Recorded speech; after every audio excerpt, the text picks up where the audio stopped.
You know, when we think about space, our minds probably jump straight to the movies, right? We picture these incredible visual effects, massive space stations, glowing nebulae, dramatic alien worlds.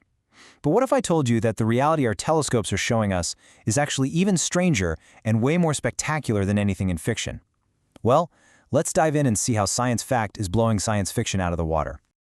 Okay, first up, take a look at this. It's got that giant crater. It's a big gray sphere. I mean, come on, it looks almost exactly like the most famous battle station in movie history. So is that what we're looking at? Nope, surprise! This is Mimas, a real moon orbiting Saturn. The resemblance is so wild that astronomers literally call it the Death Star Moon. And this is the perfect way to kick things off today because it shows that the universe itself creates visuals that can rival any Hollywood special effect. But to actually see these cosmic masterpieces, we first had to solve a really, really big problem. And that problem is something you've seen every single time you've looked up at the night sky. It's that gentle, kind of poetic twinkling of the stars. It's beautiful for sure. But if you're an astronomer, it's a massive headache. So what's the culprit? Well, it's our very own atmosphere. The air we need to breathe acts like this shimmering, turbulent veil between us and everything out there in the cosmos.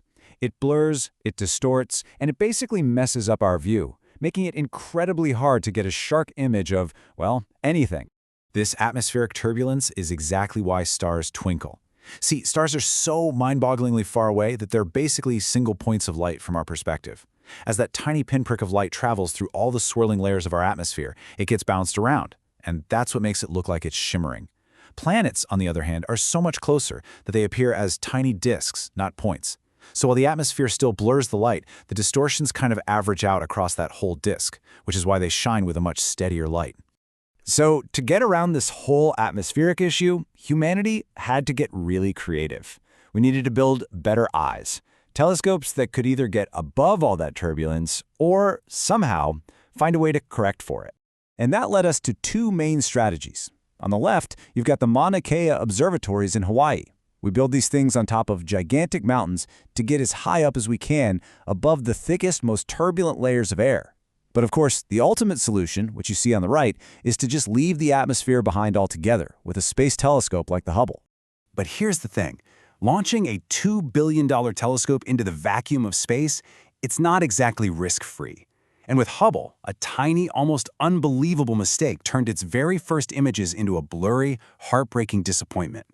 The problem had a technical name, spherical aberration. But what that basically means is that the telescope's giant main mirror was ground to the wrong shape.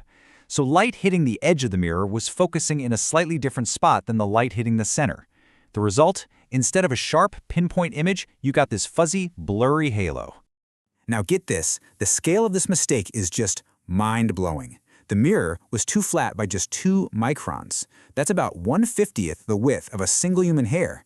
But that tiny, tiny error caused the focus to be off by nearly 4 centimeters, a truly microscopic flaw with massive, macroscopic consequences. But this story has a happy ending. In 1993, astronauts on the Space Shuttle Endeavour pulled off one of the most incredible and complex repair missions in history. They basically flew up there and fitted Hubble with a custom-built set of eyeglasses that corrected the flaw. They turned what could have been a total failure into, well, arguably the most important scientific instrument ever built. Okay, so with our vision corrected, we could really start exploring. But here's where things get really, really wild.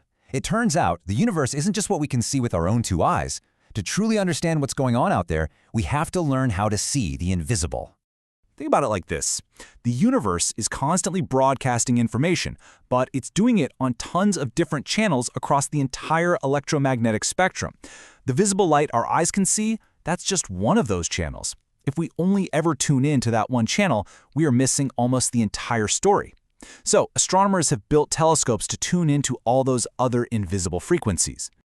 All right, let's start with what's familiar. This is the entire sky, with our own Milky Way galaxy right in the center, seen in visible light. This is the universe as our eyes would see it. It's gorgeous, right? But as you're about to see, this is just a tiny, tiny fraction of the whole picture. Now, let's change the channel. Boom! This is that exact same sky, but now we're seeing it in radio waves. all of a sudden these enormous, swirling structures of cool hydrogen gas just pop into view. This is the raw fuel for making new stars, and it's completely invisible to us. Okay, let's flip to another channel. Infrared. What's cool about infrared is that it can cut right through the thick clouds of cosmic dust that block our view in visible light. And what does it show us? It reveals the warm glow of brand new stars, all tucked away inside their stellar nurseries. And finally, if we tune into the highest energy channel of them all, gamma rays, the view just transforms again.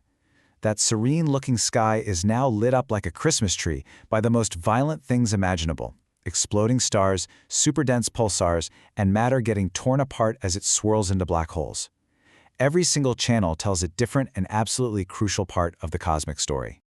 And this brings us right back to where we started. This looks like a CGI rendering from a sci-fi movie, doesn't it? But it's not.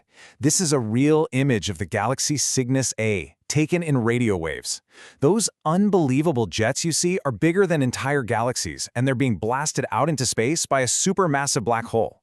This just proves that nature's visual effects are on a whole other level. So from fixing a 2-micron flaw in a mirror millions of miles away to seeing the gamma-ray glow of cosmic explosions, our journey to see the universe clearly has been just incredible.